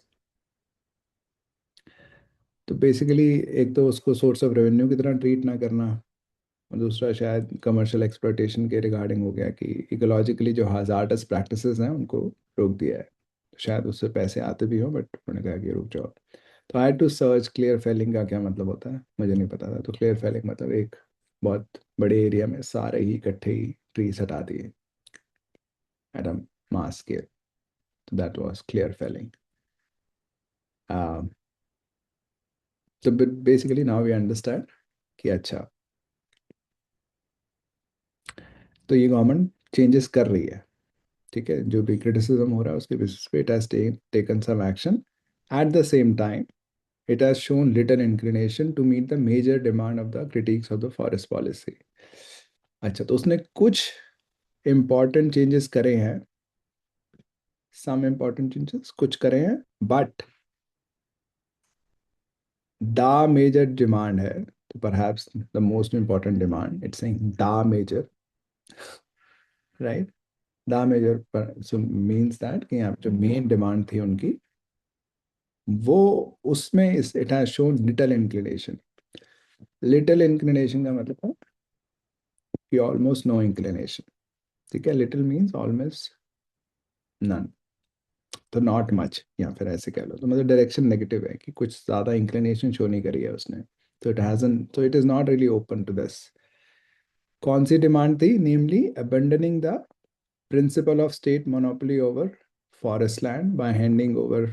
तो बेसिकली, इसको पढ़ता हूँ मैं, पहले यहाँ तक रुकता हूँ। तो बेसिकली वो अबेंडन नहीं कर रहे हैं स्टेट मोनोपोली। अच्छा, तो वो ये मानने को राजी नहीं है कि हमारी मोनोपोली, मतलब वो ये नहीं, मतलब इसको चेंज करने में वो अग्री नहीं कर रहे कि हमारी मोनोपोली, मोनोपोली तो अपनी रखना चाहते हैं। By handing over areas of degraded forest to individuals and communities for और एफॉरेस्टेशन। अच्छा, तो वो कह रहे हैं कि हम ये नहीं करेंगे कि जो डिग्रेडेड फॉरेस्ट है उनको हम इंडिविजुअल्स और कम्युनिटीज को दे देंगे, तुम इसको दोबारा से फॉरेस्टेशन, राइट, तो शायद दोबारा फॉरेस्टेशन, दोबारा फॉरेस्ट बना दो, ढंग से बना दो। तो वो नहीं कर रहे हैं, they want to still keep the monopoly, तो they are not willing to budge on that। So they're not really inclined to meet this major demand कि अपनी मोनोपोली छोड़ दें फॉरेस्ट एरिया के ऊपर। तो कुछ चेंजेस कर रहे हैं, इंपॉर्टेंट चेंजेस, बट जो मेन डिमांड है उसको नहीं फॉलो कर रहे हैं। So I think this was the third paragraph. हो गया, या ठीक है। So now we are on to the fourth and the last paragraph. The 1878 forest act itself, जो ओरिजिनल एक्ट था, that itself was passed only after a bitter and prolonged debate। अब itself का मतलब यहाँ पे कह रहे हैं एक तरह से इन द कॉन्टेक्स्ट कि वो खुद भी काफी डिबेट के बाद ही पास हुआ था। इंटरेस्टिंग। तो अभी तो, राइट, अभी तो ऑलरेडी काफी डिबेट हुई है, उसको हमने शेल्फ पे रख दिया है, it has been shelved, right. पर जो ओरिजिनल जो पास हुआ भी था, वो कह रहे हैं वो भी काफी bitter, right, it was an intense debate with in the colonial bureaucracy. तो उस टाइम की जो ब्रिटिश लोग थे, उनकी जो ब्यूरोक्रेसी में भी काफ़ी डिबेट हुई थी उस लॉ, इन विच प्रोटैगनिस्ट के भी आर्गुमेंट काफ़ी सिमिलर थे आज के जैसे। जो आजकल की क्रिटिसिज्म हो रही है लॉ की, वो उस टाइम भी लोगों ने क्रिटिसिज्म करी थी। Interesting, right. तो मतलब this is an interesting thing, क्योंकि कहीं ना कहीं हम बड़ा ही एक सिंगल कलर्ड व्यू लेते हैं ब्रिटिश गवर्नमेंट का, कि या कॉलोनियल पावर्स का, कि वो तो भाई हमें कच्चा जमाने आए हैं, या फिर वो क्यों डिबेट करेंगे, उनका तो है कि यार खा जाओ इनको। बट नाउ वी अंडरस्टैंड कि वहाँ पे भी डिबेट हो रही है। तो there are people who are arguing कि यार तुम फॉरेस्ट को ऐसे क्यों ट्रीट कर रहे हो, या फिर परहैप्स कि लोगों के जो क्लेम्स हैं, लोगों से तुम क्यों पावर्स छीन रहे हो, यहाँ जो विलेजर्स आसपास रहते हैं उनको क्यों नहीं आने दे रहे हो। सो उस तरह के सिमिलर आर्ग्यूमेंट उस टाइम भी उठाए गए थे। हम्म। तो यहाँ पे इंटरेस्टिंगली ऑथर कहते हैं एज इज वेल नोन, मुझे नहीं पता वैसे, बट वो कह रहा है कि it's the author is writing कि अच्छा, ये तो वेल नोन ही है कि इंडियन फॉरेस्ट डिपार्टमेंट जो है owes its origin to the requirement of. तो ये इंडियन जो फॉरेस्ट डिपार्टमेंट बना ही था, वो रेलवे कंपनीज की रिक्वायरमेंट्स की वजह से बना था। रेलवे कंपनी की रिक्वायरमेंट, तो शायद कुछ कमर्शियल रिक्वायरमेंट, कुछ उससे लिंक कर रहा है कि तो बनने का ऑब्जेक्टिव ही था कि किसी कमर्शियल नीड्स पूरी करना। अच्छा, so then it says The early years of the expansion of rail network, तो 1853 1878 में आया, तो 1853 ऑनवर्ड्स के बाद रेल एक्सपेंशन हो रहा है, उससे काफ़ी डिफॉरेस्टेशन हुई in India, owing to the railways requirements. ठीक है, तो रेलवे को फ्यूल चाहिए था और कंस्ट्रक्शन के लिए टिम्बर चाहिए था, तो उसके लिए काफ़ी डिफॉरेस्टेशन हो रही थी, तो फिर डिपार्टमेंट क्यों बनाया, डिफॉरेस्टेशन कर तो रहे थे तो ये तो चलो एडिशनल इन्फॉर्मेशन है कि काफ़ी चीज़ें इसके लिए भी चाहिए थी, तो वुड काफ़ी चाहिए थी बेसिकली रेलवेज को। In experience in forestry, the British जो थे वो खुद इन एक्सपीरियंस थे फॉरेस्ट्री में कि कैसे मैनेज करें, तो उन्होंने जर्मन एक्सपर्ट्स को बुलाया to commence systematic forest management. अच्छा, तो हमें फॉरेस्ट मैनेज करना नहीं आता, तो they we are calling German people, but forest manage क्यों करना है?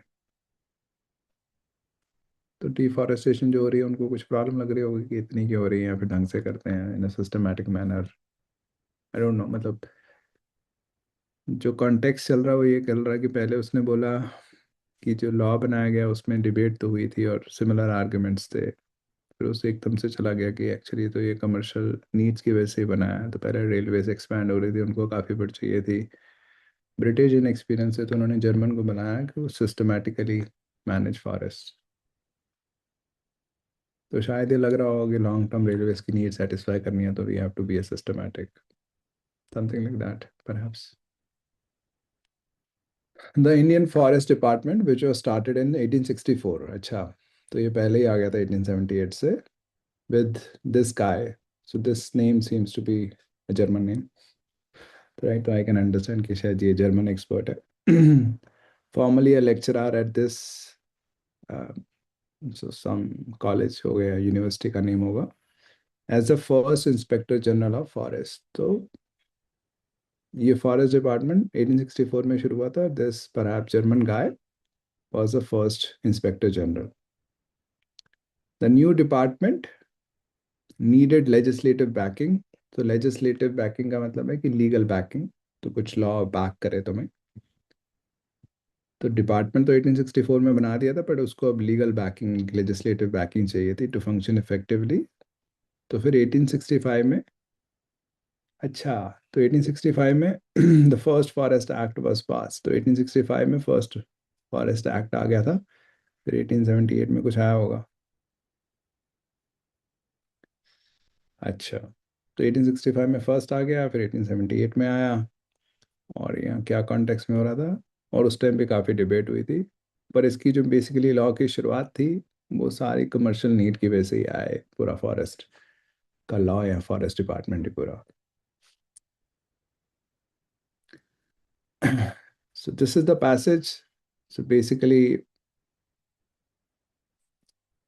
so the way to read the passage, as perhaps you might have noticed, is कि हमारी हर एक स्टेटमेंट को समझने की कोशिश कर रहे हैं। अगर it's a long statement then we break it down and try to understand it by part. और इन जनरल कुछ भी पढ़ रहा हूँ मैं, तो आई एसिमुलेट एज आई रीड। तो इट्स नॉट कि पूरी स्टेटमेंट पढ़ जाऊंगा उसके बाद ही कुछ असिमुलेट करूंगा। तो as I read it sought to strengthen already extensive powers. अच्छा, तो पहले ही काफ़ी पावर्स थी, तो जैसे जैसे मैं पढ़ रहा हूँ वैसे वैसे ही समझ रहा हूँ। एक और जो बात है वो है कि when after a few lines, let's say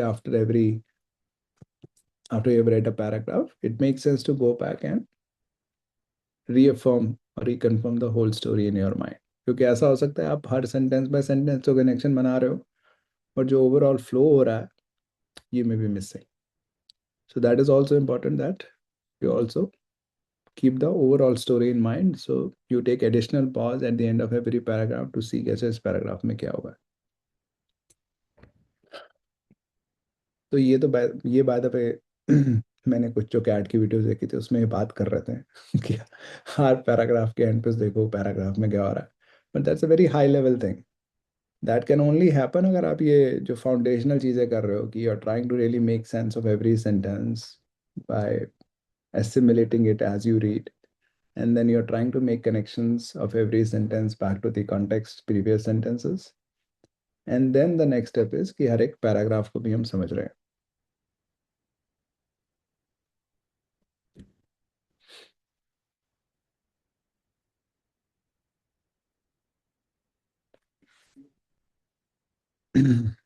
ठीक है. Any questions, any doubts, anything not clear, और if you have any observations regarding how we read, or any apprehensions, any concerns around it.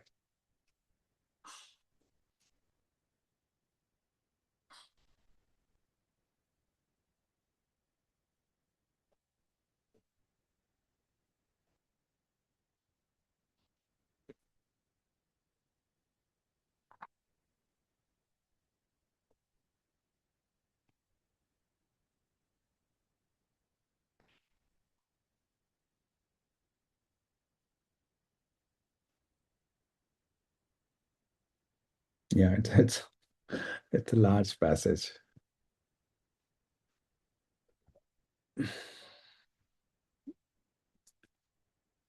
हाँ, तो mind tends to wander off थोड़ा बहुत, तो ठीक है. तो you keep bringing it back. Otherwise, मतलब in general you have to make changes in life. If it is generally distracted most of the day, so it's going to be hard to focus.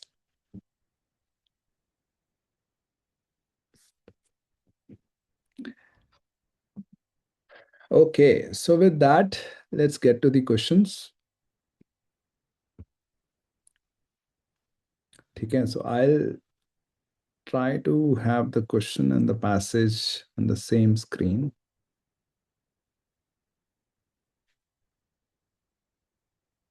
Is the text readable?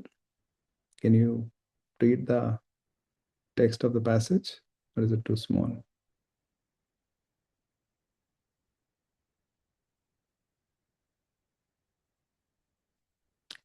Readable? Can read? Very good. Okay, so let me just show you the question.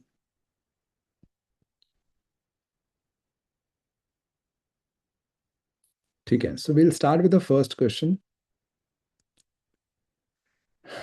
Uh, I'm not sure whether all of you have attempted, but let's just attempt the questions one by one. You can share your answer in the chat, and then I'll share my thoughts on the first question. So we'll start with the first question.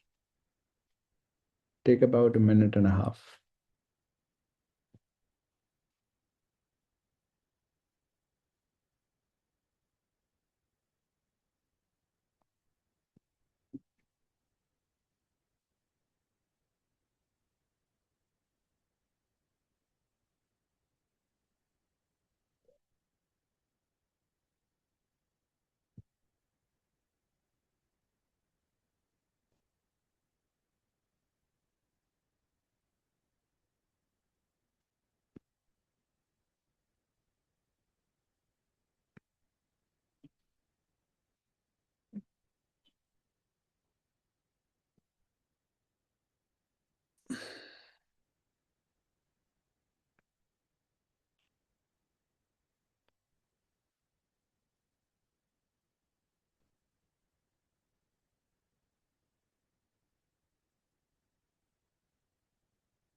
You may share your answers in the chat.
Okay, just one answer so far.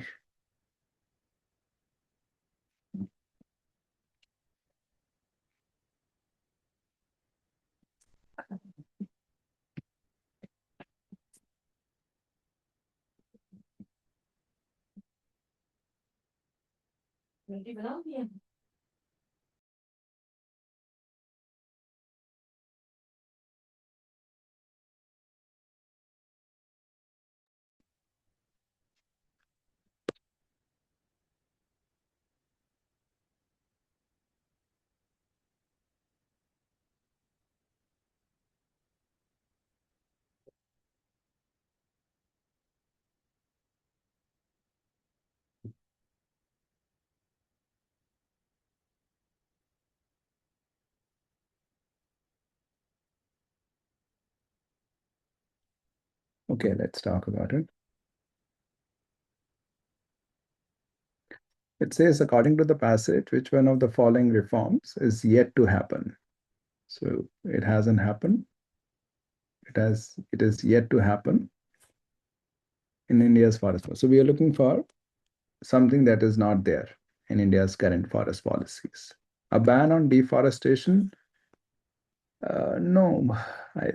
So the forest officials are already talking about stopping the deforestation. So I can't say that it is not there. So this is not correct. Recognizing the significance of forest to ecology. Um, are, so are we saying that the Indian's forest policies do not recognize the significance of forests to ecology? Well, I'm not sure. So neither the criticism, I don't think I've read anything about this part in the passage. Involving local people in cultivating forests, yes, that's what they are not doing. Rather, that is a criticism. And um, even right now, also the government is not willing to involve people in cultivating forests. So this is definitely the case. This has not happened yet, right? This is what the criticism is. The critics want them to involve people, but they are not doing that. Recognizing the state's claim. Oh, they definitely recognize the state's claim. They're all about keeping a monopoly over uh, the land, forest land use, right? So this is not correct because it's not mentioned anywhere as far as I can see. The first A and D are incorrect because they are opposite to what is mentioned. I think B is nowhere mentioned, at least as far as I can see. C is clearly mentioned that yes, that is not a reform. The government is clearly not doing this.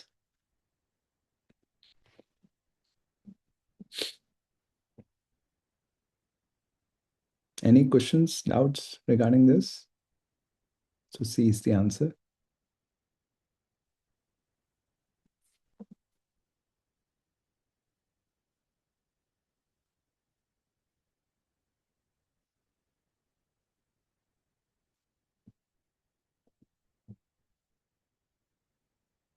Shivani, is it clear?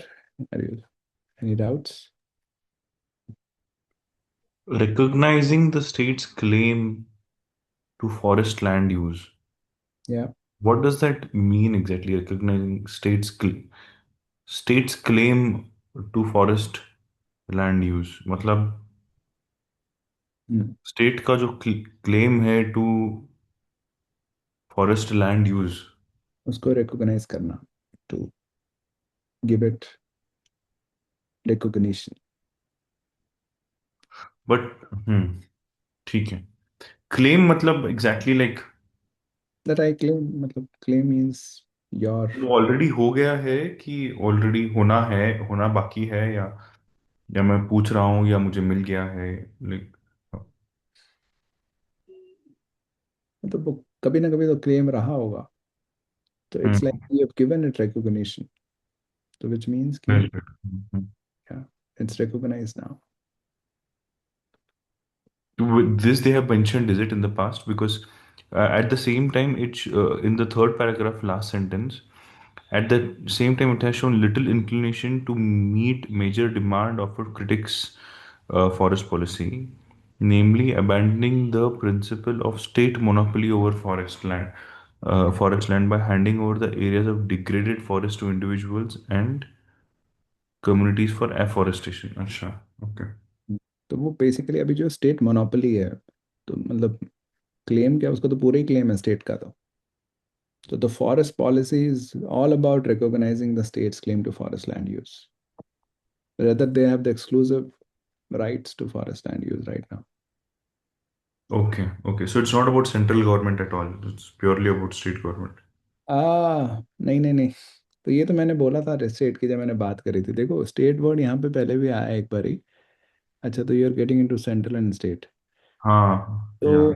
नहीं, तो state word यहाँ पे आया है, also talked about it. कहाँ पे था वो?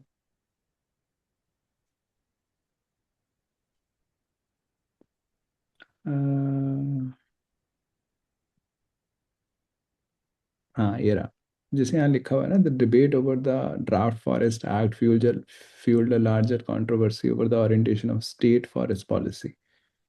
हम्म, राइट। तो अब हम्म, उस गवर्नमेंट ऑफ इंडिया की बात कर रहे थे, एकदम से स्टेट फॉरेस्ट पॉलिसी की बात कहाँ से आ गई? राइट। हम्म, हम्म, मैंने वहाँ पे बोला था कि स्टेट कहाँ से आ गया बीच में, that's what I also raised actually. तो राइट, राइट, राइट। हाँ, तो स्टेट ना, स्टेट गवर्नमेंट इन जनरल के लिए यूज होता है वर्ड। हम्म, हम्म, हम्म, स्टेट फॉरेस्ट पॉलिसी मतलब गवर्नमेंट फॉरेस्ट पॉलिसी। तो यहाँ पे वो सेंट्रल स्टेट वाली बात नहीं है, गवर्नमेंट गवर्नमेंट के लिए भी स्टेट वर्ड यूज होता है, which is kind of, right. I understand, but हाँ ऐसे यूज होता है। तो यहाँ ओके। स्टेट, आप शायद आप उस तरह से पढ़ो, दा स्टेट्स, मतलब दा स्टेट वाली तो बात नहीं है, स्टेट तो बड़ी सारी होती हैं, तो फिर एक एक स्टेट की बात हाँ, से करनी पड़ेगी। तो दा स्टेट का मतलब ही the government's claim.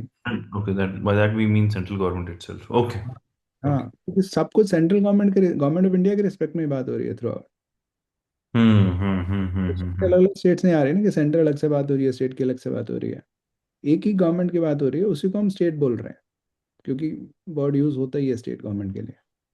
Got it, got it. Okay, okay, okay, fine. Yeah. या वरा। सर इसमें जो फर्स्ट वाला ऑप्शन है उसमें एलिमिनेशन करने में मुझे थोड़ा डाउटफुल लगा था। रीज़न भी, जो फर्स्ट पैरा है उसमें ये लिखा है कि the the officials used the एक second, while forest officials justified the act on the grounds that it was necessary to stop the continuing deforestation. तो they used it as a reason to justify the act, but clear उससे ये नहीं हो रहा कि deforestation ban हो ही गया है उस एक्ट में। This was something that confused me. आप एक बार सर इसे प्लीज क्लियर करिए। हाँ मतलब देखो उसमें बिल्कुल एक तरह से ये तो, मतलब आई वुड से कि हाँ बिल्कुल लिटरली क्लियर तो नहीं है, डायरेक्शन है वो। तो जैसे हम्म एक पर इसमें भी दो एस्पेक्ट हैं, क्योंकि डिफॉरेस्टेशन हो रही है इसका मतलब क्या बैन नहीं है? That is not the, that I can't say, right. Hmm ban होने के बाद भी डिफॉरेस्टेशन हो सकती है, और उसको प्रिवेंट करने के लिए you can take steps, hmm right. Hmm तो क्योंकि फॉरेस्ट ऑफिशियल्स बात कर रहे हैं कि हमें इसको स्टॉप करना है, और इसलिए हमें और पावर्स चाहिए, तो कहीं ना कहीं ये एक तरह से इट सीम्स लाइक कि ऑफिशियली ये बड़ा एक्सेप्टेड आइडिया है कि हाँ डिफॉरेस्टेशन पे बैन। तो उस तरह से मुझे वो लग रहा था कि इंक्लिनेशन इस तरफ है कि there is, it's already a part of the policy. Okay या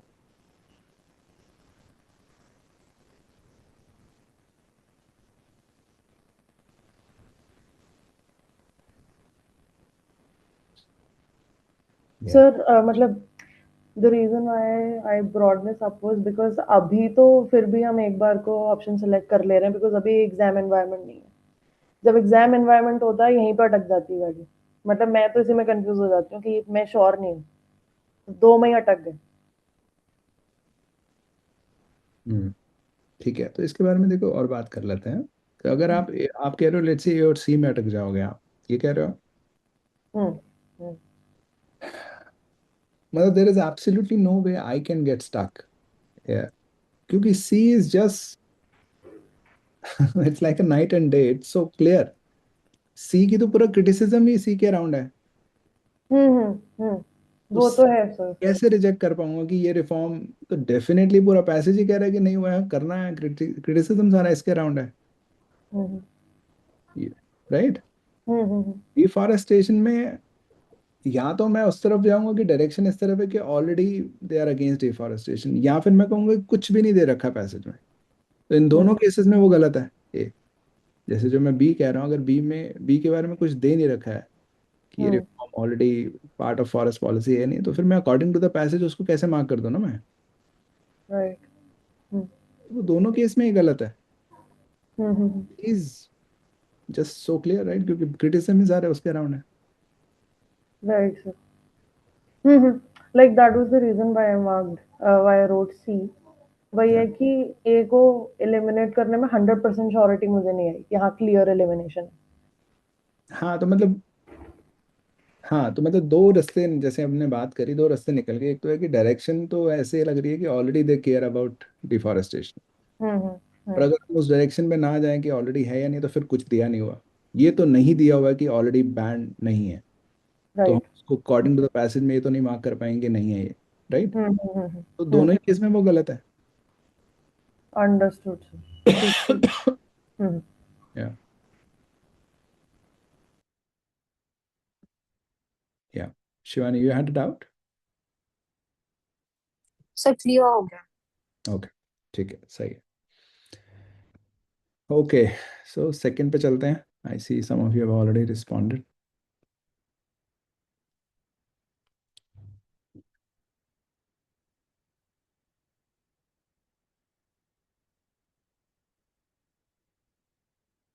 So let's take a minute on this second one.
Okay, so let's talk about it.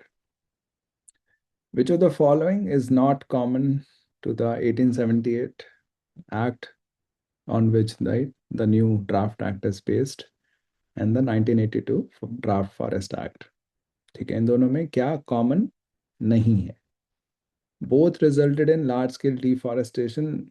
As far as I understand कि ये तो कहीं दिया नहीं हुआ कि this is they are resulting in large scale forestation. So I can't say this is common. Both sought to establish the state's monopoly, which is the case, right? 1982 1878 पे page है, और दोनों का ही था कि स्टेट की मोनोपोली होगी, तो ये गलत है. बोथ रिफ्लेक्ट अ कनोलियन माइंडसेट, वो भी मतलब क्योंकि वो मोनोपोली और उस सब की बातें कर रहा है, कमर्शियल एक्सप्लोटेशन सेम बातें कर रहे हैं, तो आई थिंक सेम माइंडसेट ही है, कुछ डिफरेंट तो नहीं हुआ, राइट. यही था कि क्लोजली मॉडल था.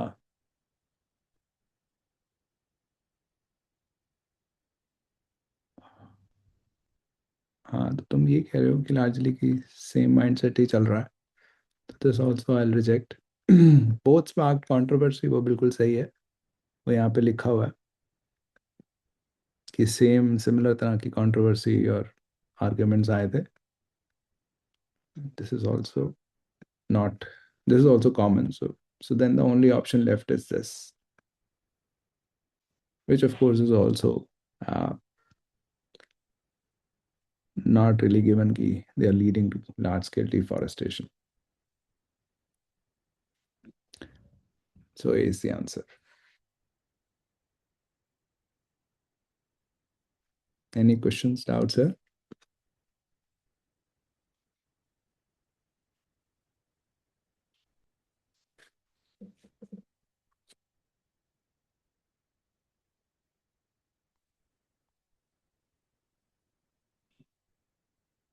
All clear?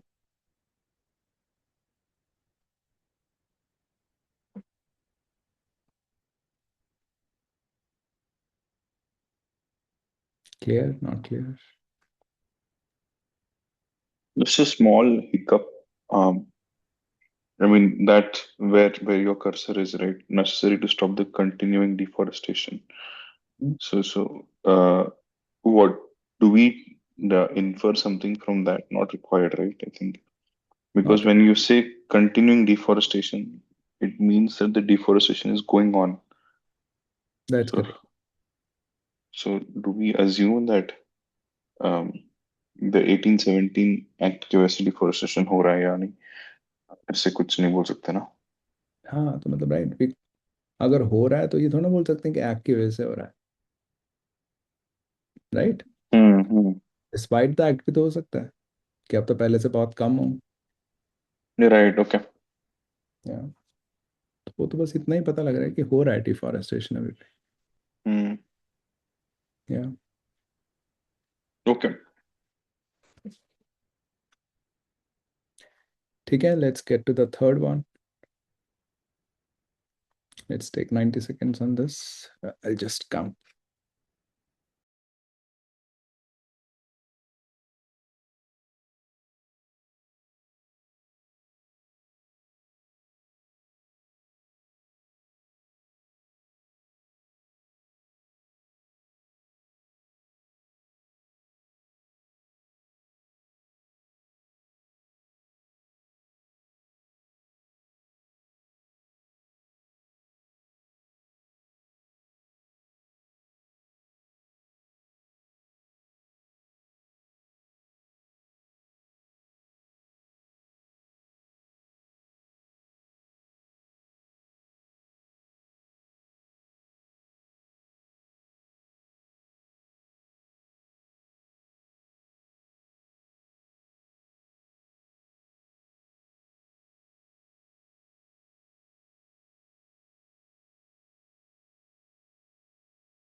ठीक है. So let's talk about it. It says, which of the following best encapsulates, best captures the reason for the raging controversy developing into a larger controversy, right? तो यहाँ पे raging controversy थी जो ये draft act के regarding थी, फिर एक लार्जर कंट्रोवर्सी बनी कि ओरिएंटेशन है ही क्या, कि तुम फॉरेस्ट को किस तरह से देखते हो, लोगों को एक्सक्लूड कर रहे हो, वगैरह वगैरह, राइट? तो क्या रीज़न था कि ये वहाँ से वहाँ चली गई कंट्रोवर्सी? तो लेट्स रीड द ऑप्शंस. तो वो कह रहे हैं कि जो ड्राफ्ट था एक्ट, वो अनजस्टिफिएबली डिफेंडेड था फॉरेस्ट ऑफिशियल्स. ये कहीं लिखा नहीं हुआ कि इट वाज अनजस्टिफिएबली डिफेंडेड.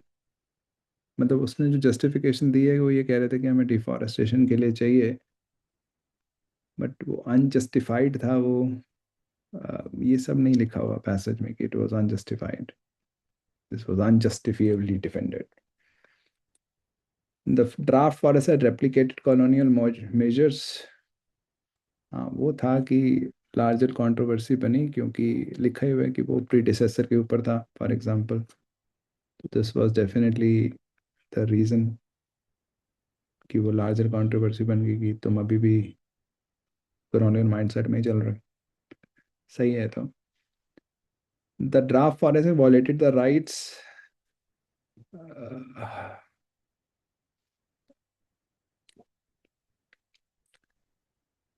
मतलब ये तो पहले भी था।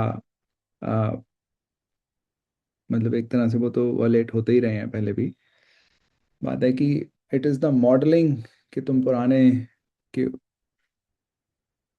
राइट कि तुम्हारा जो लॉ है 1982 का, वो 1878 जो पुराना कॉलोनियल लॉ है उसके ऊपर बेस्ड है। That was the reason. वो तो कॉलोनियल लॉ में भी ये वॉलेट हुए ही थे। तो this is not the reason it became a larger controversy, और this is not the best reason. ये तो एक तरह से पार्ट एंड पार्सल था। जब तुम कॉपी करोगे तो ये भी कॉपी हो ही रहा है साथ में।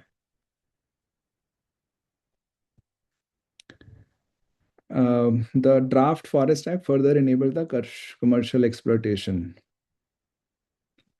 मतलब ये लिख रहा है कि अब उनके पावर्स जो हैं और बढ़ गई हैं, which is true given in the controversy. But larger controversy was around,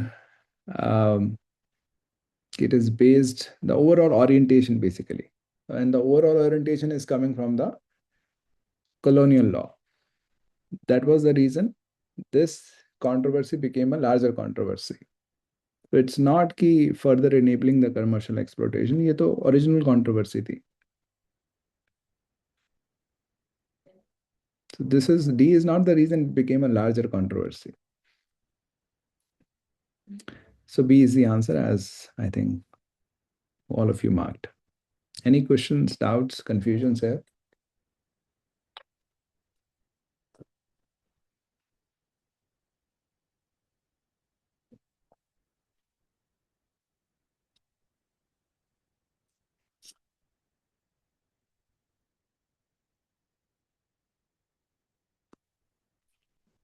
All clear?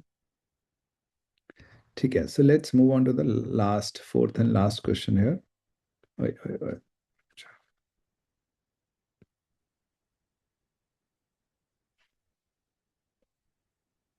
Yeah, perhaps there is an issue. No, I think it's clearly visible. Let's do the fourth one.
Okay, 30 seconds to go.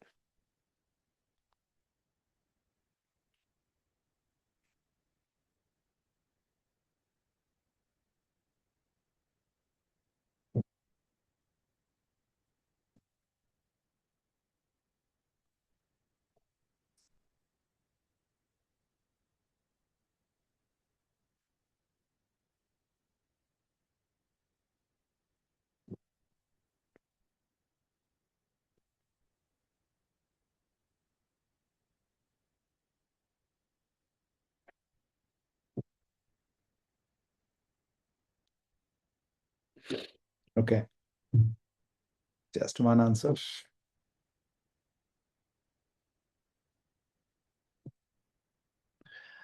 तो इसको थोड़ा tricky है समझना. All the answers are incorrect.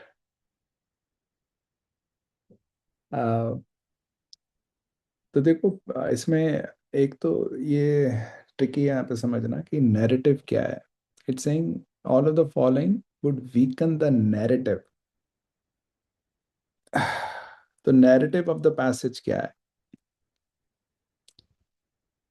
कि passage is just informational, कि वो government और critics दोनों की तरफ से बोल रहा है, तो उसको वीकन करना मतलब किसी को भी वीकन करना दोनों में से. या फिर नैरेटिव है कि वो गवर्नमेंट के बारे में या क्रिटिक्स के बारे में बोल रहा है पर वो गवर्नमेंट की साइड है, या गवर्नमेंट के बारे में बोल रहा है पर वो क्रिटिक्स की साइड है, या देर मतलब राइट कि नैरेटिव पैसेज का क्या है. तो इसको समझना मुश्किल है क्योंकि यहाँ पे बहुत क्लियरली तो author has not taken sides. बहुत ज़्यादा statements are mainly in terms of कि इसने ये बोला, फिर इसने ये बोला, इसने ये बोला. तो the author is not very clearly taking a stand here, but there are some indications जो हमें बताते हैं कि जो पैसेज है या ऑर्डर है वो इस तरफ है ज़्यादा rather than कि दूसरी तरफ. कि जैसे हमने शुरुआत से पढ़ना जब शुरू किया था कि कंट्रोवर्सी हुई है और ये act is strengthening the already extensive powers. ओहो, तो वो ऑर्डर ही कह रहा है कि ऑलरेडी बहुत ज़्यादा पावर्स हैं और ज़्यादा दी जा रही हैं इसको. ठीक है. अब इसको अगर बिल्कुल न्यूट्रल तरह से लिखना हो तो आप ये भी बोल सकते थे act sought to strengthen the existing powers. तो जितनी भी हैं तुम्हें ऑलरेडी एक्सटेंसिव बोलने की क्या जरूरत है ना. तो तुम पहले से हाईलाइट करो कि पहले ही बहुत ज्यादा है भाई. Right. So this is an so there are very nuanced indications throughout the passage जहाँ पे लगता है कि हाँ, ऑथर जो है वो क्रिटिक्स की साइड है. अ, मतलब एक तो ये इंडिकेशन है. और द अर्लियर एक्ट जैसे जो फर्स्ट पर्सन में लिखा हुआ है, it rested on a usurpation of rights of ownership. यहाँ पे भी बोल रहा है कि जो ओरिजिनल एक्ट था वो फोर्सफुली टेकिंग अवे पावर्स था. राइट. तो मतलब if the new law is based on that, so this is a statement against the government. या फिर यहाँ पे जब उनकी बात करी थी विलेजर्स की, तो विलेजर्स को ऐसे प्रेजेंट किया हुआ the most long standing claim. Right कि विलेजर्स, तो ये this is just an additional information about villagers. It's a statement by the author कि आपको बता रहा है कि हाँ, विलेजर्स का मोस्ट लॉन्ग स्टैंडिंग क्लेम है. So there are very nuanced indications in the passage which indicates कि the narrative जो पैसेज का है वो क्रिटिक्स की साइड है rather than गवर्नमेंट की साइड है. When we are trying to weaken the narrative, we are trying to weaken the criticism. तो हमें कुछ तो वीकन नैरेटिव करना मतलब we have to weaken the criticism and it's an except question.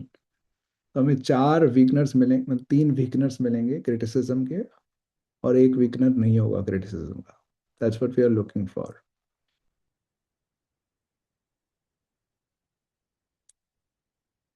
Okay. So एक एक करके करते हैं ऑप्शंस. तो टिम्बर रिक्वायरमेंट जो थी वो कह रहा है कि वो तो चाइना से इंपोर्ट से मीट हो गई थी, तो हमें तो लोकल फॉरेस्ट को तो डिस्ट्रॉय नहीं करना पड़ा, वो तो वहां से आ रहा था, तो that would weaken the criticism. क्योंकि एक क्रिटिसिज्म तो यही थी कि जो फॉरेस्ट डिपार्टमेंट का जो ओरिजिन है वही रेलवे कंपनीज की रिक्वायरमेंट्स है, और तुम कह रहे हो रेलवे कंपनी की रिक्वायरमेंट तो हम चाइना से इंपोर्ट कर रहे थे, तो फिर कमर्शियल एक्सप्लॉयटेशन तो ओरिजिन था ही नहीं। That would weaken the criticism. So this is a weakener, so this is out, right. तो हमें तीन वीकनर्स मिलने हैं विच विल बी रिजेक्टेड, एक will be a non weakener, so that will be the answer. 19th century जो forestry experts थे, they were in famous, in famous यहाँ पे, क्योंकि वॉलेटिंग द राइट्स की बात हो रही है, तो दे वर इन फेमस। तो basically these experts, German experts, were also वॉलेटिंग the rights of the indigenous communities. तो ये हमारी क्रिटिसिज्म को वीकन कर रहा है? नहीं, ये तो क्रिटिसिज्म से अलाइंड है। क्रिटिसिज्म ये तो कह रहे थे कि यार तुम वॉलेट करते हो लोकल कम्युनिटीज के राइट्स को, तो this is not weakening the criticism, so this is a potential answer. Before British rule these people were denied access to the forest resources। तो ब्रिटिश रूल से पहले भी, ठीक है, this talking about before British rule, उनसे पहले भी उनको एक्सेस नहीं मिलता था। तो this would weaken this fact कि यहाँ पे जो वो बोल रहे हैं ना, which had little president in pre colonial history, right. एक क्रिटिसिज्म ये थी कि यार इस एक्ट ने, it took away the rights forcefully, जिसका कोई प्रेसिडेंट नहीं था पहले, तो it was unprecedented, right, forceful act. अब यहाँ पे पता लगता है नहीं नहीं, ये तो पहले भी होता रहा है। So this would also weaken the criticism. So this is also not something we want, because we are looking for accept. Certain tribal groups are responsible for climate change because their sustenance has historically dependent on mass scale deforestation. तो basically बहुत सारे tribal groups, बहुत सारे नहीं but कुछ tribal groups ऐसे हैं जो, जिनकी sustenance जो mass scale deforestation पे है। और तो this would go against the criticism, क्योंकि तुम तो कह रहे हो उनको दो लैंड उनका है, और खुद ही डिफॉरेस्टेशन कर रहे हैं वो, उनकी सस्टेन डिफॉरेस्टेशन से है। तो this would actually support the government and go against the criticism, right. So this is not what we want.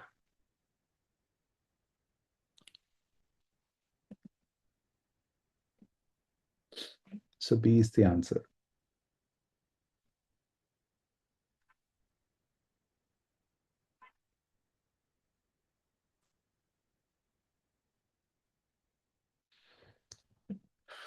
Questions, confusions, doubts?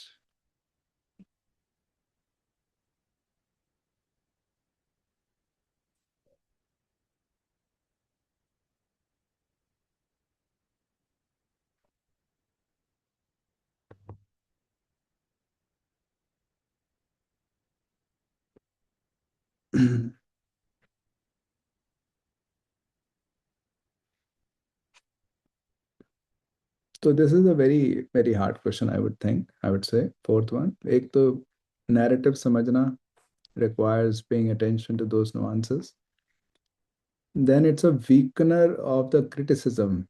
Criticism is weakening the original argument, so it's a weakener of the weakener, and on top of that it's an accept question, so it's a really complicated thing to understand कि जब मुझे weaken करना है criticism को, पर accept है तो मुझे non weakener चाहिए, क्या चाहिए मुझे लाइफ में। So it's a very difficult to stay focused। So in this case you may also want to be clear कि तीन weakeners आएंगे, उन तीनों को रिजेक्ट करना है, rather than thinking कि मुझे वीकनर नहीं चाहिए, तो then might be more puzzling I think. Just be clear कि तीन वीकनेस आएंगे, उन तीनों वीकनेस को मुझे रिजेक्ट करना है, but weakness of the criticism, not weakness of the government.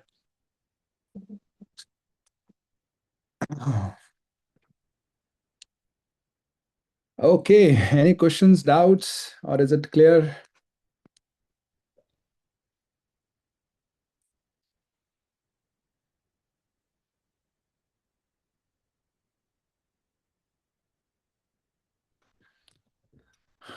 Okay, great. So, one second. So before you go, I would request that you share your experience of the session. We'll meet on Sunday, the coming Sunday at 12 o'clock for the next webinar, and we'll take up a different RC passage from CAT 2025. But overall, if you have any questions, doubts, or any observations, uh, anything you want to share, any thoughts that come to your mind, please feel free to share.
Okay, thank you, Vara. Okay, if nothing else, we are good to go. See you next Sunday then. Thank you, sir. Thank you. See you. Bye bye.